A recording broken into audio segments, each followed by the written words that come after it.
back in Pittsburgh. Thank you all. Thank you, thank you. Please have a seat. Please have a seat. Andrea, thank you so very much for that beautiful introduction and for your leadership. It really is my honor to be with you today. Thank you. And thank you to Risa and the Economic Club of Pittsburgh for hosting us today.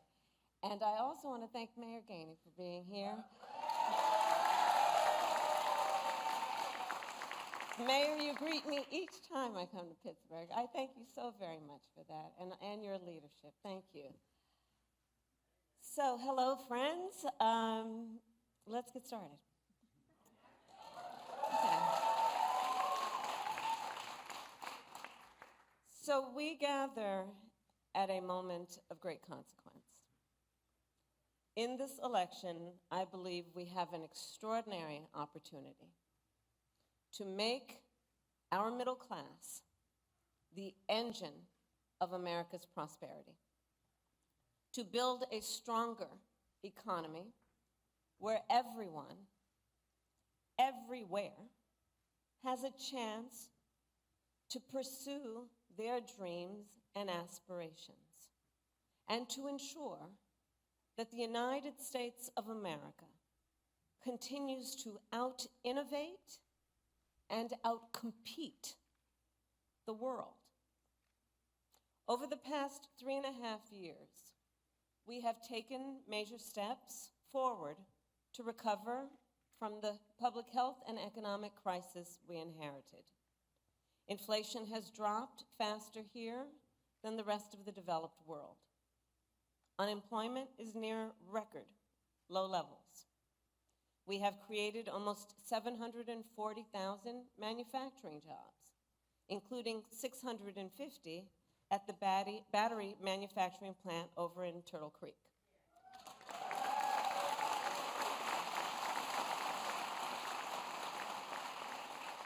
And we have supported another 15,000 jobs at Montgomery Locks. So these are local, great examples of the work that we have achieved thus far.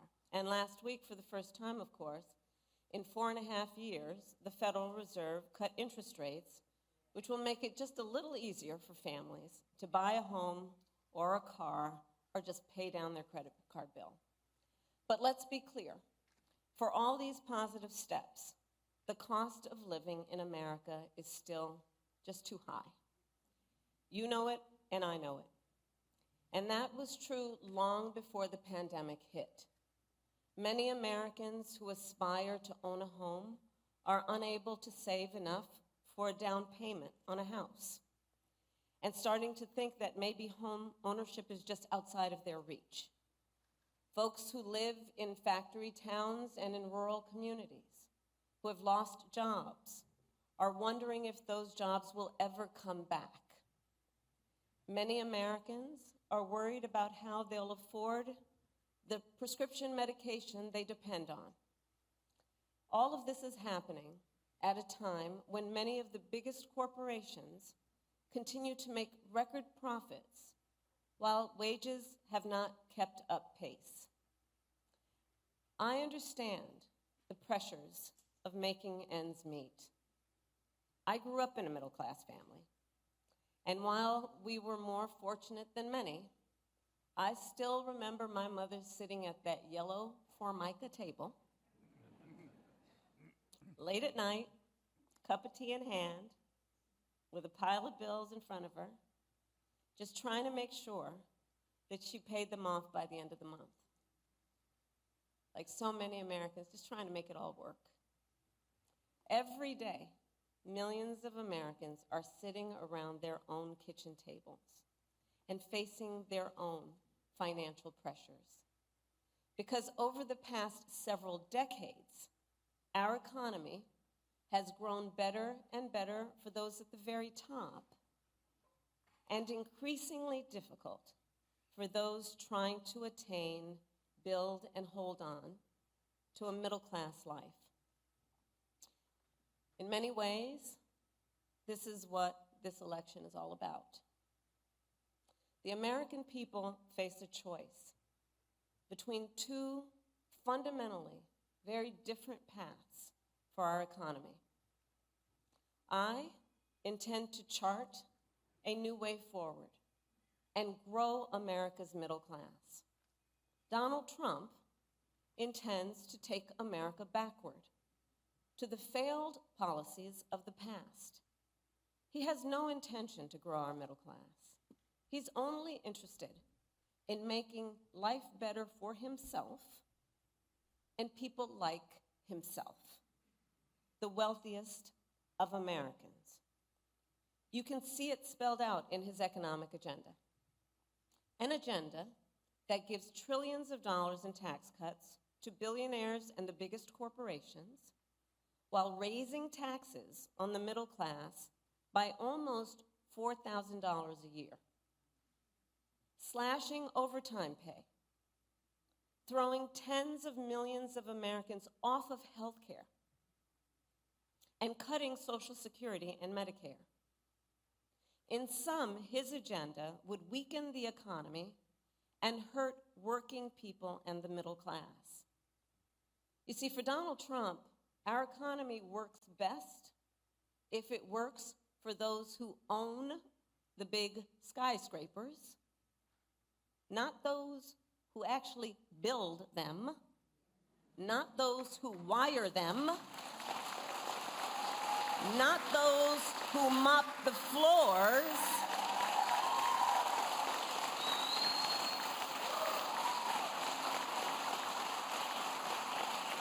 well, I have a very different vision. I have a very different vision for our economy.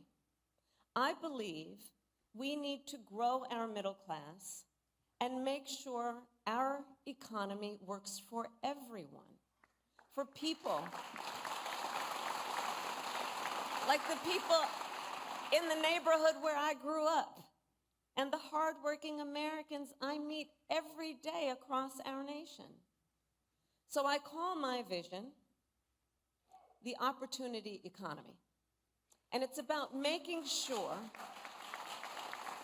everyone can find a job and more, and more. Because frankly, having a job, I believe, in our ambition and aspiration should be baseline. And we should aspire and have the ambition and plan to do more. I want Americans and families to be able to not just get by, but be able to get ahead.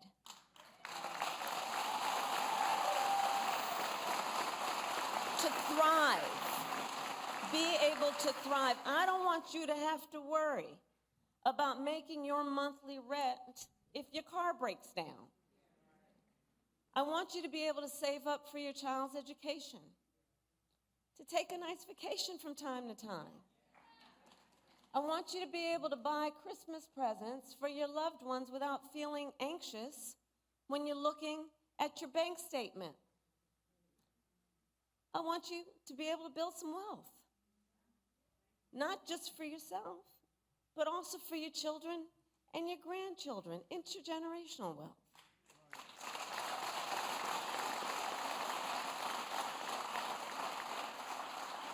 And here's the beauty of it all.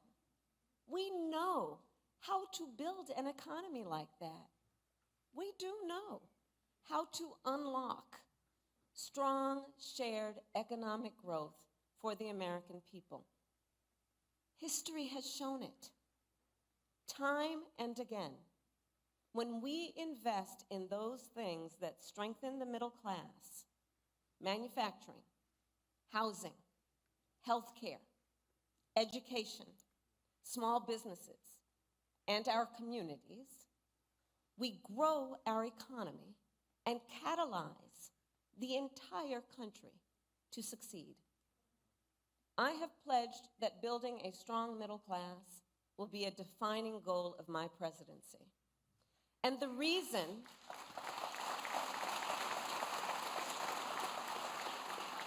But let me tell you, the reason is not about politics and it's not about ideology. From my perspective, it's just common sense. It's just common sense. It's actually what works. When the middle class is strong, America is strong.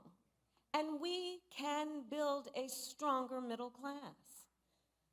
The American economy, we know this here. The American economy is the most powerful force for innovation and wealth creation in human history. We just need to move past the failed policies that we have proven don't work. And like generations before us, let us be inspired by what is possible. As president, I will be grounded in my fundamental values of fairness, dignity, and opportunity. And I promise you I will be pragmatic in my approach. I will engage in what Franklin Roosevelt called bold, persistent experimentation.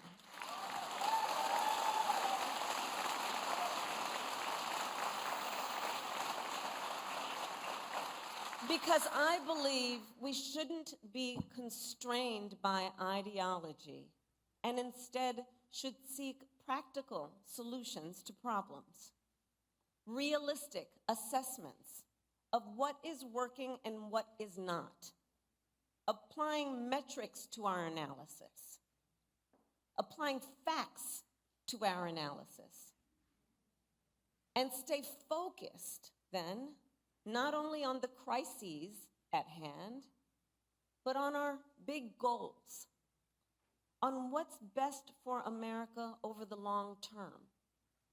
And part of being pragmatic means taking good ideas from wherever they come. Listen, you all know my career. Andrea shared it with you. I am a devout public servant. I also know the limitations of government. I've always been and will always be, and be clear about this, I've always been and will always be a strong supporter of workers and unions. And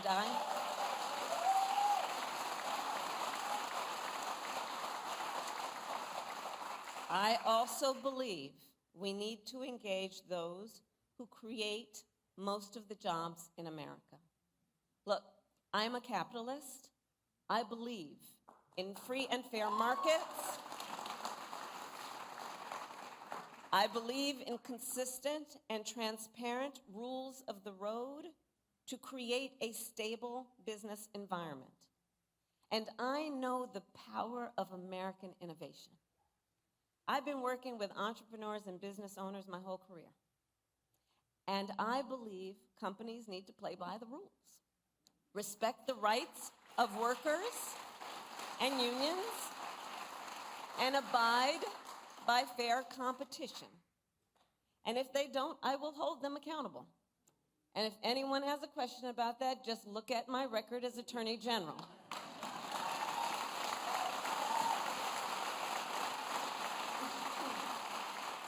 Look at my record in California, taking on the big banks for predatory lending, taking on big healthcare companies for conspiring to jack up prices, taking on a big for-profit college for scamming veterans and students.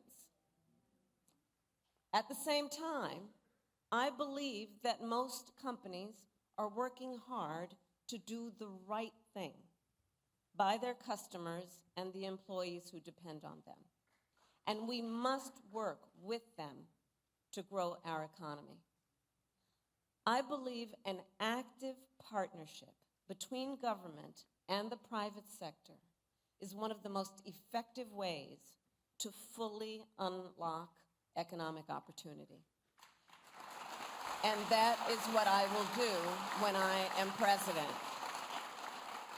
I will target the major barriers to opportunity and remove them. We will identify common sense solutions to help Americans buy a home, start a business, and build wealth. And we will adopt them. So let's start then with the first pillar of an opportunity economy, which is lowering costs. So I made that our top priority for obvious reasons, because if we want the middle class to be the growth engine of our economy, we need to restore basic economic security for middle-class families. To that end, the most practical thing we can do right now is to cut taxes for middle-class families and individuals. And that's what we will do. Under my plan, more than 100 million Americans will get a middle-class tax break. That includes $6,000 for new parents during the first year of their child's life. To help families cover everything from car seats to cribs. We'll also cut the cost of child care and elder care. And finally, give all working people access to paid leave, which will help everyone caring for children, caring for aging parents, and that sandwich generation, which is caring for both.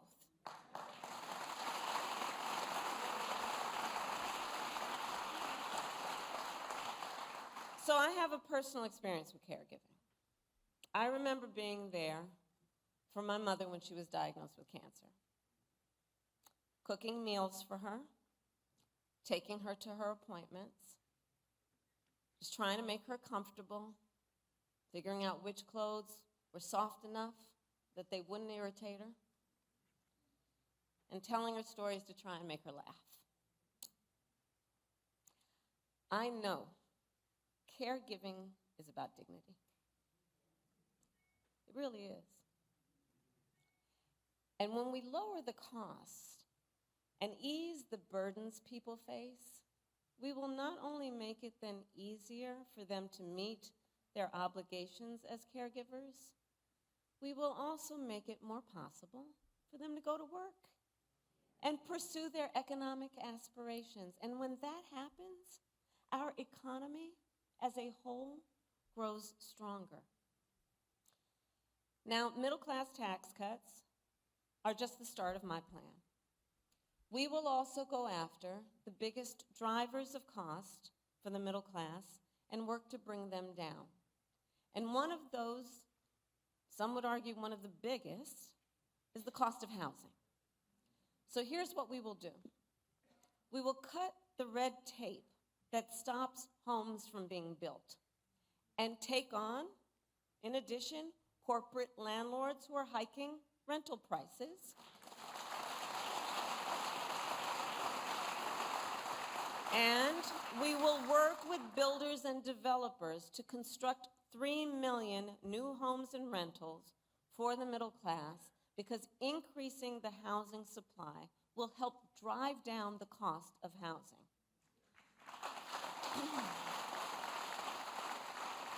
We will also help first-time homebuyers just get their foot in the door with the $25,000 down payment assistance.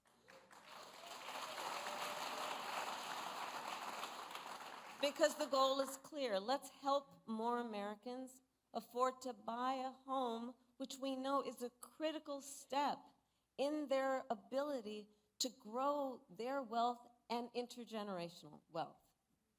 And we will work to reduce other big costs for middle-class families. We will take on bad actors who exploit emergencies and drive up grocery prices by enacting the first ever federal ban on corporate price gouging.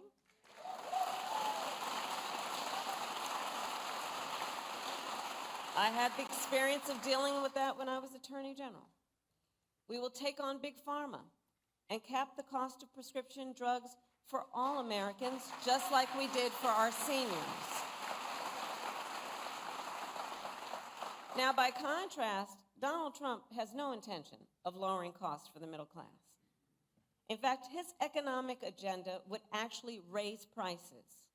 And listen, that's not just my opinion.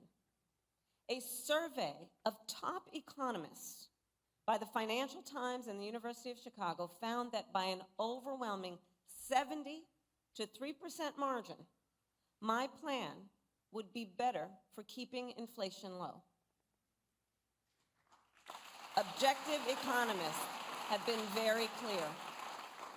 The second pillar of an opportunity economy is investing in American innovation and entrepreneurship. So for the last century, the United States of America has been a beacon around the world. And as your vice president now for almost 4 years, I've been traveling the world, meeting with world leaders, meeting with foreign leaders, meeting with business people in various countries with which we have partnership. And I will tell you, America remains a beacon for what it means to inspire and invest in innovation. Not only for our ability to come up with some of the most breakthrough ideas, but also our ability to turn those ideas into some of the most consequential innovations the world has ever known. I believe the source of our success is the ingenuity, the dynamism, and enterprising spirit of the American people. To paraphrase, yes, it is, it's our nature. It's our nature.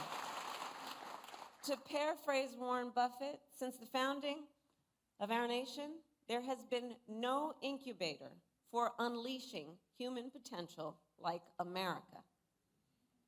And we need to guard that spirit. We have to guard that spirit. Let it always inspire us. Let it always be the source of our optimism, which is that spirit that is so uniquely American. And let that then inspire us by helping us to be inspired to solve the problems that so many face, including our small business owners. So as I travel the country, what I hear time and again from those who own small businesses and those who aspire to start them is that too often an entrepreneur has a great idea, not too often, that's good, and they have the willingness to take the risk, but they don't have access to the capital that they need to make it real. And as Andrea said, not everybody was handed on a silver platter $400 million and then filed for bankruptcy 6 times. Oh, I said that. I actually said that. Well, we can make it easier. We can make it easier for our small businesses to access capital. On average, it costs about $40,000 to start a new business. But currently, the tax deduction for startups is only $5,000. So currently, for startup costs, the tax deduction is $5,000. Well, in 2024, it is almost impossible to start a business on $5,000, which is why, as president, I will make the startup deduction 10 times richer, and we will raise it from $5,000 to $50,000 tax deduction. And provide low and no interest loans to small businesses that want to expand. All of which will help achieve our ambitious, some would say, but that's okay, let's be ambitious, our ambitious goal of 25 million new small business applications by the end of my first term. I know this is very achievable. And for anyone here who is a small business owner, works for a small business, or has a small business in your life, you understand what I'm talking about in terms of when we build up our small businesses, what that does to entire communities to lift them up economically, civically, culturally, and in every way. Small businesses, the point being, help drive our economy. And they create nearly 50% of private sector jobs, and they strengthen our middle class. And if we can harness the entrepreneurialism of the American people and unlock the full potential of aspiring founders and small business owners, I am optimistic that no one will be able to outpace us. By contrast, Donald Trump, when he was president, has been described by one of the nation's leading experts on small businesses in a piece he published in a major paper as not being good for small businesses. In fact, the title, because I'm bearing the lead right now. One of the leading experts on small businesses published a piece in one of the major newspapers, and the title, I'm going to quote, "Does Donald Trump hate small businesses?" And their answer was yes. Their answer was yes. Because at the same time that Donald Trump was giving a tax cut to big corporations and billionaires, he tried to slash programs for small businesses and raise borrowing costs for them. Instead of making it easier, he actually made it more difficult for them to access capital. And that's not surprising, because Donald Trump just does not prioritize small businesses. He does not seem to value, frankly, the essential role they play. But look, when I look at small business owners, I see some of the heroes of our economy. Not only entrepreneurs, but as I said, civic leaders, community leaders, part of the glue that holds communities together. The third pillar of our opportunity economy is leading the world in the industries of the future and making sure America, not China, wins the competition for the 21st century.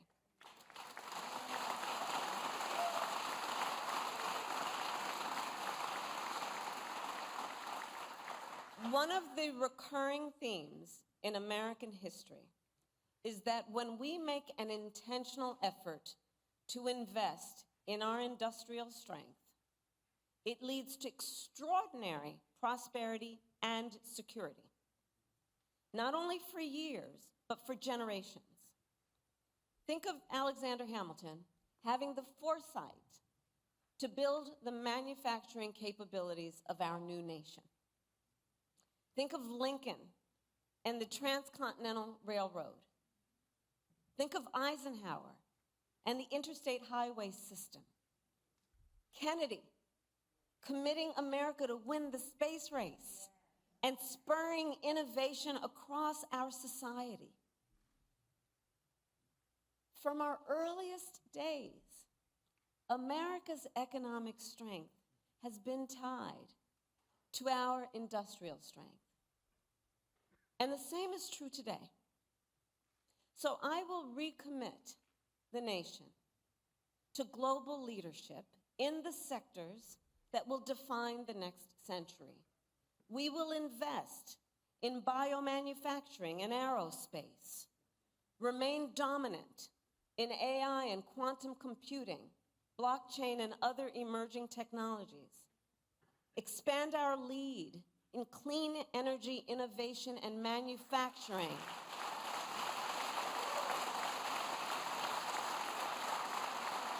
so the next generation of breakthroughs, from advanced batteries to geothermal to advanced nuclear, are not just invented, but built here in America by American workers.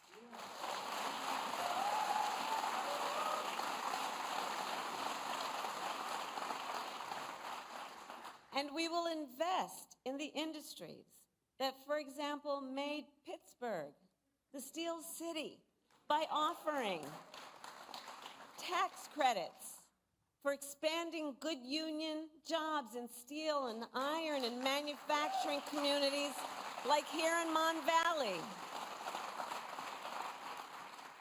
And across all these industries of the future, we will prioritize investments for strengthening factory towns. This is so important.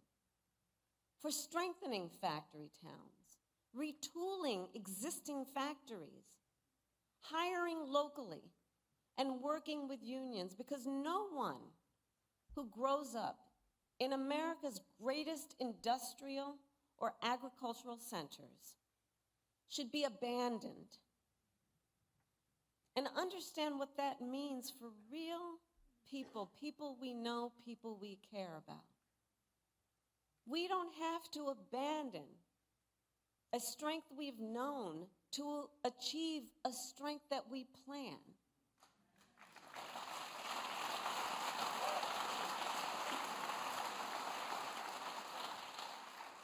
And here's what else we will do when I'm president. We will double the number of registered apprenticeships by the end of my first term.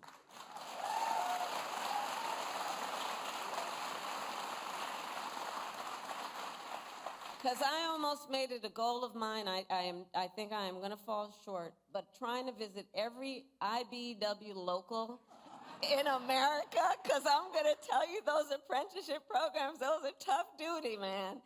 And women and everyone. They're tough duty. I mean, talk about the skills that are about engineering and science and math and just the most highly skilled folks who are in those apprenticeships and teaching there. And so one of the things we must do, understanding that and understanding the nature of that part of our educational system, is let's eliminate degree requirements while increasing skills development. And let's start with something I can do as president, was ensure that we do that for the 500,000 of federal jobs that are within our ability to make it so. Showing what is possible and then challenging the private sector to make a similar commitment to emphasizing skills and not just degrees.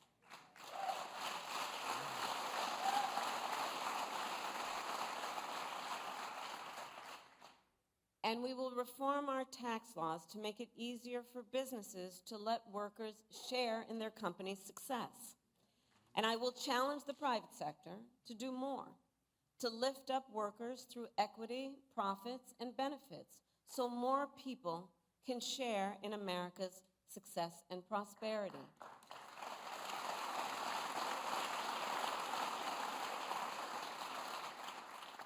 And not only must we build the industries of the future in America, we must also build them faster. You know, there's a time for patience, and there's a time for impatience. That's not in Ecclesiastics, but just went off script for a minute, Mayor. But the simple truth is, in America, it takes too long and it costs too much to build. Whether it's a new housing development, a new factory, or a new bridge, projects take too long to go from concept to reality. It happens in blue states, it happens in red states, and it's a national problem. And I will tell you this, China is not moving slowly. They're not. And we can't afford to either. If we are to compete, we can't afford to either. As president, if things are not moving quickly, I will demand to know why, and I will act. I will work with Congress, workers and businesses, cities and states, community groups and local leaders to reform permitting, to cut red tape, and get things moving faster. Because, look, as I said, patience may be a virtue, but not when it comes to job creation or America's competitiveness. Many of you know, the Empire State Building, you know how long it took to build that? 1 year. The Pentagon, you know how long that took? 16 months. No one can tell me we can't build quickly in our country.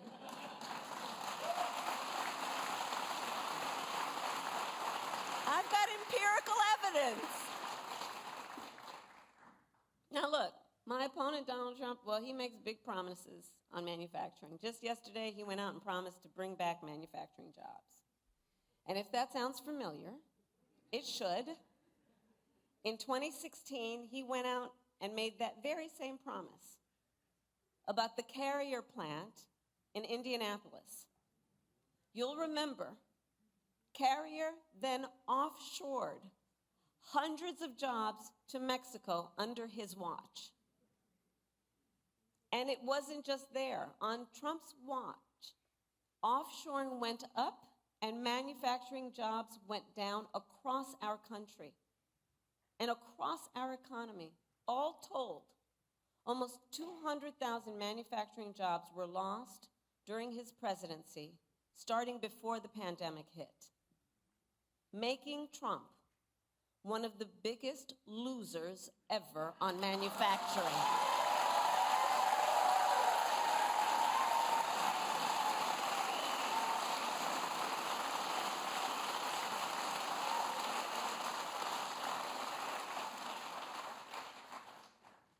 Donald Trump also talked a big game on our trade deficit with China.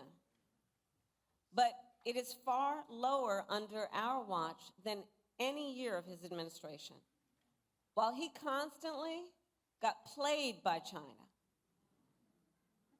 I will never hesitate to take swift and strong measures when China undermines the rules of the road at the expense of our workers, our communities, and our companies, whether it's flooding the market with steel, inferior, or at all, unfairly subsidizing shipbuilding, or hurting our small businesses with counterfeits. Recall, Donald Trump actually shipped advanced semiconductor chips to China, which helps them upgrade their military. Understand the impact of these so-called policies that really are not about a plan for strengthening our prosperity or our security. I will never sell out America to our competitors or adversaries. Never. Never. And I will always make sure we have the strongest economy and the most lethal fighting force anywhere in the world.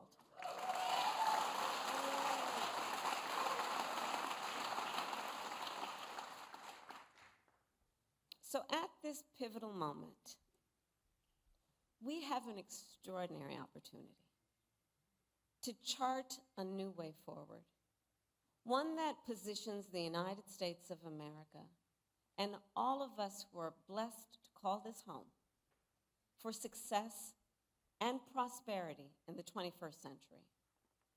You know, there's an old saying that the best way to predict the future is to invent it. Well, that is the story of the Steel City. That is the story of the Steel City. The city that helped build the middle class, birth America's labor movement, empower the rise of American manufacturing, and the city where Alan Newell and Herbert Simon launched the first AI research hub at Carnegie Mellon.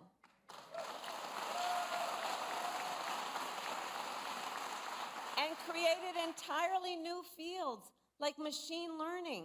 And Carnegie Mellon is now home to the largest university robotics center in America.